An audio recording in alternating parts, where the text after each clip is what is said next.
그럼 30년 동안 우리가 절반씩 모아도 12억짜리 집을 못 사요. 문제는 30년간 집값은 더 오르거든요. 아파트를 저축으로 살 수 있었던 시대는 없었어요. 한 방에 내가 원하는 집을 사야 한다. 내가 할 수 있는, 만약에 2급지면 2급지, 안 되면 3급지도 좋고 아니면 4급지도 좋고 내 집 한 채 있다는 것 자체가 나 자신을 지켜주는 그런 게 되거든요. 네.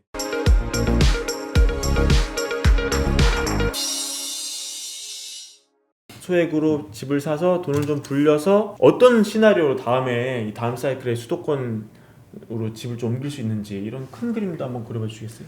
예, 아주 좋은 말씀인데요. 우리가 어떻게 보면 부동산이라는 게 실제 우리가 거주해야 되는 곳이잖아요. 네. 주택이잖아요. 우리가 집 없이는 살 수가 없잖아요. 한 방을 노리지 마라 라고 말씀드리고 싶어요.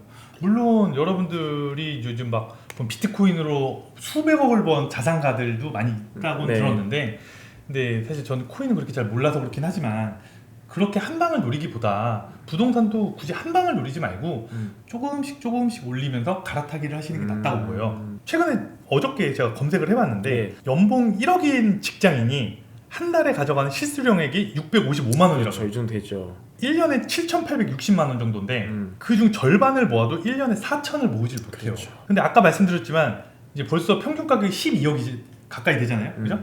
그럼 30년 동안 우리가 절반씩 모아도 12억짜리 집을 못 사요.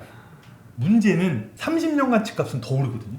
많이 오르겠죠, 진짜. 그렇죠. 그랬을 때 우리가 한 방에 내가 원하는 집을 사야 한다라는 이상적인 플랜을 가져가지 마시고, 내가 할 수 있는, 만약에 2급지면 2급지, 안 되면 3급지도 좋고 아니면 4급지도 좋고, 그게 뭐가 중요하겠어요. 내 집 한 채 있다는 것 자체가 상당히 나 자신을 지켜주는 그런 게 되거든요. 네. 다만 너무 갈아타기를 자주 했을 때는 이제 취등록세, 복비, 양도세 등으로 나간 돈이 많으니까 내 자산이 허락한 선에서 가장 좋은 곳을 사는 것이 좋다고 봅니다. 근데 여기서 가장 좋은 곳을 사기 위한 대출이 있는데, 대출 같은 경우 1금융권일 때 맥스로 받아라 라는 말씀 드리고 싶어요. 근데 제가 막 대출을 많이 받아서라도 막 땡겨 써라 라고 해서 막 2금융, 3금융 막 사채 써라, 절대 아니고요. 네. 사채는 어떤 경우에서도 쓰면 안 된다고 저는 생각합니다. 제가 한 번도 안 써보기도 했고 사실 좀 무섭다는 생각도 좀 하고요. 근데 여러분들이 1금융권에서 받는 거라면 그렇게 두려워하지 말고 한번 최대한 그렇죠. 당기셔도 괜찮지 않을까. 1금융권에서 다 어련히 알아서 대출한도를 정하거든요. 그렇죠. 안전하게. 그렇죠. LTV, DTI 이런 걸로도 어느 정도 DSR 다 규제를 해놓고 있거든요. 맞아요. 자, 그럼 이제 부동산 시장 전반적인 전망 한번 같이 해보겠는데요. 과거 작가님이 서울 아파트 2급지를 강조하셔서 많은 주목을 좀 끄셨잖아요. 근데 지금 상황이 좀 많이 바뀌어가지고 이제는 뭐 말씀하신 대로 4급지, 5급지도 오른 상황인데, 요 서울 수도권에 관심 있는 분들은 지금 어떻게 해야 됩니까? 일단은 그 아까도 말씀을 드렸지만, 만약에 이제 안전자산이 서울 아파트를 한 채를 가져갈 수 있다면 그러면 한 채를 그냥 보유하고 가시는 게 좀 맞다고 봐요. 물론 지금 산다고 얼마나 오르겠냐라고 얘기를 한다면 네. 사실 저도 그렇게 장담을 못하게, 내년까지는 그래도 완만하게 오를 거라고 저는 봐요. 근데 내년에 이제 엄청난 이슈가 있잖아요. 대선 있지 않겠습니까? 이제 그런 엄청난 변수가 있기 때문에 근데 이런 변수들을 우리가 체킹을 해봐야 되고, 2025년도부터는 제가 지난번에 말씀드렸지만 다양한 이슈로 아무래도 하향 곡선을 그릴 확률이 높기 때문에 이제 앞으로 올라봤자 얼마나 오르겠냐라는 생각을 할 수가 있지만, 네. 그럼에도 불구하고 이제 서울 아파트 한 채를 가져간다면 장기적으로 어쨌든 우상향이라는 데는 전 변함이 없습니다. 그리고 아까 말씀드렸지만 2급지 급매물은 언제나 옳기 때문에 네. 예, 아까 말씀드렸지만 2008년부터 13년까지 경제 위기 때도 서울 아파트 2급지는 일부 상승하기도 했다라고 말씀드렸고요. 그리고 리스크를 줄인 투자를 원한다면 2급지나 3급지 정도로 가는 게 맞고요. 1급지 같은 경우는 투자성이 상당히 높거든요. 네. 내가 거기 거주할 생각이 전혀 없지만 여기 입지가 너무 좋으니까 무조건 사겠다. 네. 그렇게 해서 다소 비싼 가격에 사는 경우도 있거든요. 투자성 수요가 많다는 소리죠. 허나 2급지와 3급지는 실수요 중심의 단지들이기 때문에 급등이 다소 늦게 올 수 있으나 그렇게 급락하지는 않아요. 심지어 전세가도 탄탄합니다. 그래서 상황이 여러분들이 애매하다면 1급지를 무리해서 들어가기 좀 어렵다면, 그렇다면 2급지 한 채를 사두고 다른 집에 좀 더 투자를 할 수도 있지 않을까. 또는 뭐 3급지도 괜찮다고 보고요. 여러분들이 할 수 있는 범위 내에서 하시는 게 좋다고 봅니다. 1급지는 실수요 플러스 투자 수요가 있기 때문에 급락장이 오면 더 많이 빠집니까? 그것도 좀 조심스럽긴 한데 네. 어쨌든 통계에 의하면 그렇고요. 비교적 이제 최근 하락 사이클에서도 그런 현상이 그렇죠. 나왔어요. 아까 말씀드렸지만 이제 우리 요 증가표 다시 좀 보면 네. 요때 2007년 요 정도부터 이제 점점 분위기가 좀 반전이 되면서 예. 2012년 13년까지 하락 장세잖아요. 13년까지 마이너스잖아요, 그죠? 근데 이렇게 보시면 이때 1급지 같은 경우가 비교적 많이 떨어지긴 했죠. 1급지 중에서 막 대장주 이런 예. 데들 심지어 대형 평형은 40% 떨어진 것도 있습니다. 그럼 10억대 아파트가 5억대가 된다라고 생각하면 진짜 깜짝 놀라거든요. 끔찍하죠. 예. 엄청 무섭거든요. 네. 그렇다고 2급지라고 항상 안 떨어지는 건 아니고요. 2급지 중에서도 비교적 덜 떨어질 만한 곳에 급매물을 잡는 게 중요하겠죠. 그럼 우리가 2급지에 사는 분들이 1급지로 점프하기 위해서는 2022년 이후에 올지 모르는 하락장에 하는 게 훨씬 낫겠네요. 아무래도 내년 분위기를 좀 보시면 좀 좋다고 보고요. 내년까지는 그래도 완만한 우상향이라고 저는 생각을 하는데 이제 내년에 이제 아무래도 대선이 치러지면서 분위기가 좀 바뀌었을 네. 때 이제 내년 분위기를 통해서 내후년을 예상할 수가 있거든요. 내년에 내후년을 예상할 수가 있거든요. 그러면 이제 2013, 14년을 어느 정도 보면 이제 어떻게 되겠구나라는 생각을 좀 할 수가 있고 가급적이면 1급지로 갈아탈 때는 하락 장세에서 가는 게 더 무조건 유리하겠죠. 네. 무조건. 그래서 여러분들이 이제 2급지에서 1급지로 점프ing 하는데 자금이 된다면 뭐 지금 하셔도 좀 크게 나쁘진 않다고 네. 보지만 그래도 타이밍을 제길 원하신다면 고민하는 분들은 거의 다 그렇죠, 이제 그렇죠. 충분한 자금이 없기 때문에 고민하시겠죠. 그렇죠. 고민하시는 분들은 그럼 이제 좀 리스크를 좀 줄이는 차원에서 비교적 하락 추세에 접어들었을 때 주간 상승률이 마이너스일 때 이때는 급매물이 좀 나올 겁니다. 그렇군요. 미분양 물량도 언젠간 나오고요. 예. 경매 낙찰가율도 점점 낮아질 때가 오고요. 우리가 지금 몇 년간 계속 상승만 봐가지고요. 이제 아파트가 떨어진다는 걸 사람들이 다 예상을 안 하는 거의 그런 상황까지 왔거든요. 특히 서울 같은 경우에 이 추세가 하락으로 전환한다면은 그 또한 몇 년 가게 되나요, 보통? 근데 이게 재미있는 게 한번 상승으로 틀면 상승이 이렇게 쭉 올라가지만 그때 이제 제 책에도 나오지만 이제 파리 대책 2017년도 파리 대책 딱 터지면 매매 지수 심리가 뚝 떨어지거든요. 네. 하지만 상승세는 어느 정도 유지되고 이렇게 돼요. 2018년도에 9.13 대책이 나오잖아요. 네. 매매 심리는 뚝 떨어지거든요. 등장과 동시에 뚝 떨어져요. 책에 나오거든요. 근데 여기서 실제 상승률은 이렇게 완만하게 떨어지거든요. 역시 19년 1116 대책도 대책 발표와 동시에 매매 심리는 뚝 떨어지지만 실제 매매 지수는 천천히 완만하게 내려오거든요. 그럼 여기서 우리가 알 수 있는 건 뭐냐? 부동산이라는 거는 서울 아파트도 그렇지만 기본적으로 부동산은 관성의 법칙이 좀 많이 작용을 해요. 네. 그래서 아까 말씀드렸지만 대책이 터진다고 뚝 떨어지는 게 아니라 그러기도 이렇게 완만하게 이렇게 되거든요. 그 말은 올라갈 때도 이렇게 쭉 이렇게 되면 분위기가 안 좋아져도 천천히 이렇게 떨어지고 네. 하락 장세가 이렇게 펼쳐지면 쭉 내려가지만 여기서도 이렇게 쭉 이렇게 되거든요. 하락 장세도 한번 쭉 되면 여기서 어느 정도 이제 시간이 기다려줘야 돼요. 그렇군요. 호재가 터졌다고 갑자기 이렇게 올라가진 않거든요. 그러니까 이 분위기를 좀 보면서 쭉 그래서 제가 말씀드리는 게 뭐죠?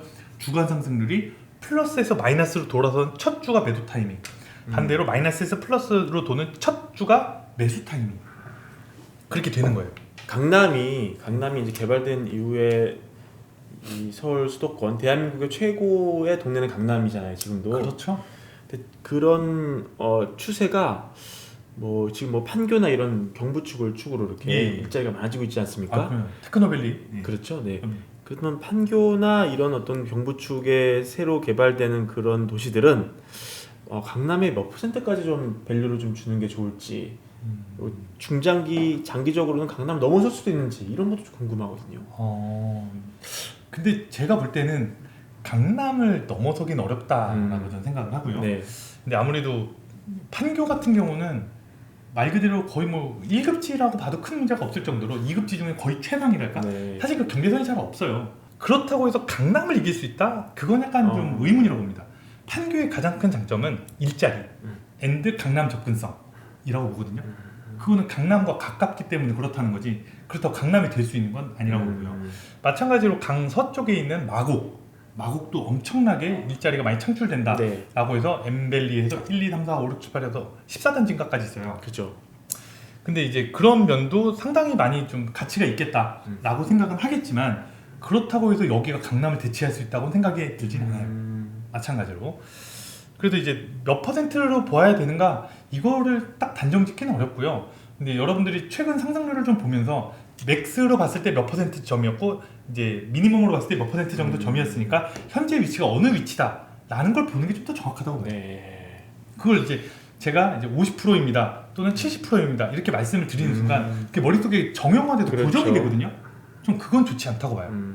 향후 종합적으로 서울 수도권 시장의 중장기 시나리오, 광역시 부동산, 지방 부동산 시나리오 어떻게 흘러갈지 디커플링이 될 텐데요. 어떻게 차별하게 흘러갈지를 진단해 주시면 감사하겠습니다. 예, 아무래도 이제 아까도 제가 그래프를 통해서 말씀드렸지만 이제 17년도부터 이제 1급지가 폭등을 시작했고 이제 19년도부터는 거의 2급지가 폭등을 했다면 20년도에 3급지, 올해는 4급지 뭐 이렇게 쭉쭉쭉쭉 올라가잖아요. 지금 거의 안 오르는 곳이 없는데 그렇다면 서울 경기는 상당 부분 버블이 조금씩 끼고 있다. 좀 그렇게 보고 있고요. 이제 뭐 급지 상관없이 다 올랐다. 그렇죠. 네. 급지 상관없이 이제는 뭐 다 오버슈팅 구간에 돌입했다라고 생각을 하고요. 그렇다고 해서 얘네들이 다 이제 버블이고 이제 지금 상황 무조건 물린다 이렇게 생각하시면 안 되고요. 네. 하지만 그럼에도 불구하고 서울 아파트는 안전자산 계속 말씀드리죠. 그렇기 때문에 여러분들이 잘 참고하셔야 되고요. 다만 서울 아파트나 이제 수도권 역시 여러분들이 이제 높은 가격 호가를 딱 잡았을 때 여기서 드라마틱한 상승을 한 번 더 기대하는 거는 약간 좀 어려울 수 있으니 리스크를 감당하는 차원에서 어느 정도는 조심하시는 면도 필요하다라는 말씀을 하고 싶고요. 다만 광역시 부동산 또는 지방 부동산 여기는 아직까지는 할 게 많다라고 생각을 하고요. 아까도 계속 말씀드리지만 이제 이 서울과 지방이 서로 계속 이렇게 역으로 가거든요. 반비례 그래프를 그려주고 있거든요. 그렇다면 지금 부분에서 이제 지방 대도시 중에서 최근 상승률이 저조했던 곳.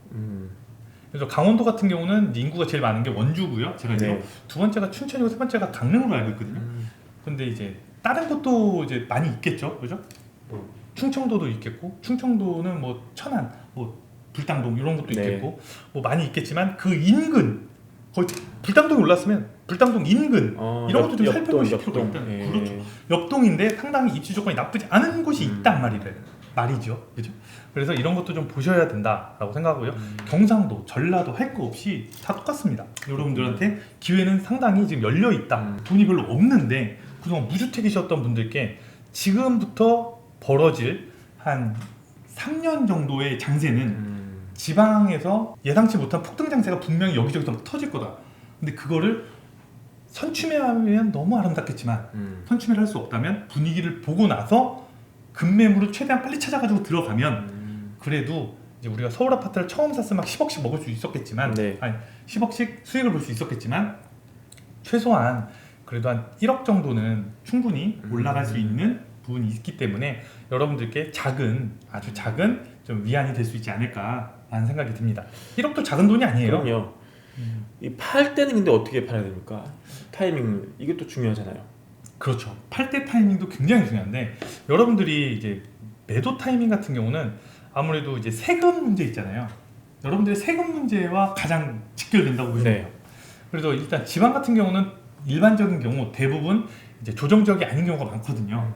그러면 실거주 2년이 없어요. 그럼 2년 지났을 때 그냥 팔면 양도세가 비과세라는 소리예요. 비과세로. 그죠? 당연히 현재 9억 가지고 이제 12억까지로 이제 올라가고 있죠. 그죠?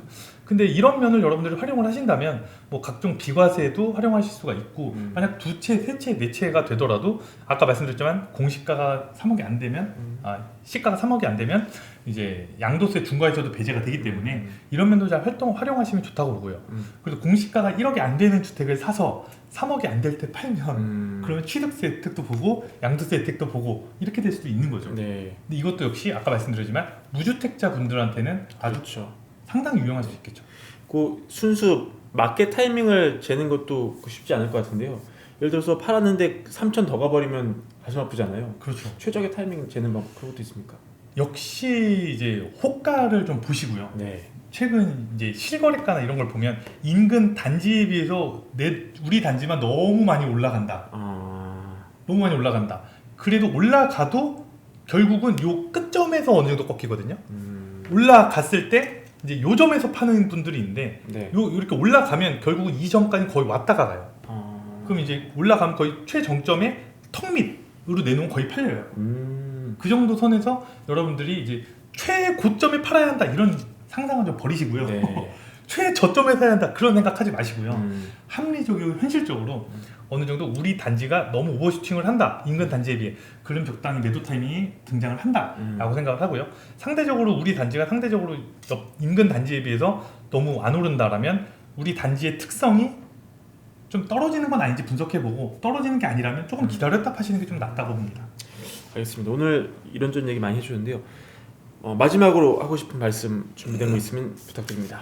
짠내나는 저축을 통해서 우리가 재산을 불려나가겠다 이런 분들이 많이 계세요. 네네네. 근데 저는 그걸 보면서 상당히 좀 경제적으로 자기 자신을 잘 관리를 하시는구나 훌륭하다라고 생각이 들면서도 그래서 내가 대출을 받지 않고 집을 사겠다로 이어지는 분들은 안타깝다 위험하다 또 넘어갑니다. 그러니까 짠내나는 재테크를 통해서 내가 좀 힘든 몸테크를 해가지고 재산을 축적해 나가고 이런 부분은 상당히 좀 멋있다. 그러나 거기서 나아가서 난 대출이 싫어서 대출은 절대 받지 않을 거야 라고 생각을 하는 순간 자기 자신에 대한 덫이 됩니다. 차라리 내가 뭐 쓸 거 다 쓰고 하더라도 대출이 필요할 때 쓰고 예를 들어 이제 1억 원을 대출을 받아서 30년 상환을 하면 30년 뒤에 가치는 1,000만 원도 안 되니까 차라리 30년 동안 충분히 이렇게 나눠서 그 가치를 사용하시는 게 낫다고 생각을 합니다. 네. 아파트를 저축으로 살 수 있었던 시대는 없었어요. 제가 알기로 각자 도생의 시대입니다. 이게 무슨 말이냐? 사람마다 세율이 다 달라요. 적용하는 방법이 다 다르기 때문에 여러분들께서 만약에 이제 나는 집을 어떻게 하는 게 좋겠다 라는 플랜을 세울 때 세무적으로도 반드시 알아보셔야 되고 양도세가 제일 중요하죠. 당연히 네. 양도세도 굉장히 중요하고 뿐만이 아니라 다양한 취득세, 보유세 이런 부분도 반드시 여러분들이 살펴보시고 공부하는 거 좀 어렵다고 생각하지 마시고 한번 배워놓으면 꾸준히 써먹을 수 있거든요. 그리고 요즘 유튜브뿐만 아니라 검색도 너무 잘 돼 있어가지고 좀만 검색해보면 제가 모르는 정보도 너무 많아요. 그러게요. 지금. 저도 모르는 게 너무 많아요. 그러니까 한번 보면은 와 이런 게 있었어 하면서 저도 막 맞는지 틀린지 다 팩트체크 다 해보거든요. 저는. 네. 그러니까 이런 걸 직접 해보시면서 내공이 하나하나 쌓여갔을 때 여러분들의 자산도 조금씩 쌓여가지 않을까 이렇게 생각이 됩니다. 네, 오늘 가지아님 모시고 좋은 말씀 많이 나눠봤고요. 다음에 또 다른 주제로 가지아님 모시도록 하고요. 오늘 영상은 이것으로 마무리하겠습니다. 감사합니다. 네, 감사합니다. 주택 마련 주식 대박 매불이 하나면 오케이입니다. 매불이 구독 누르시면 부자 됩니다. 좋아요 누르시면 더 부자 됩니다.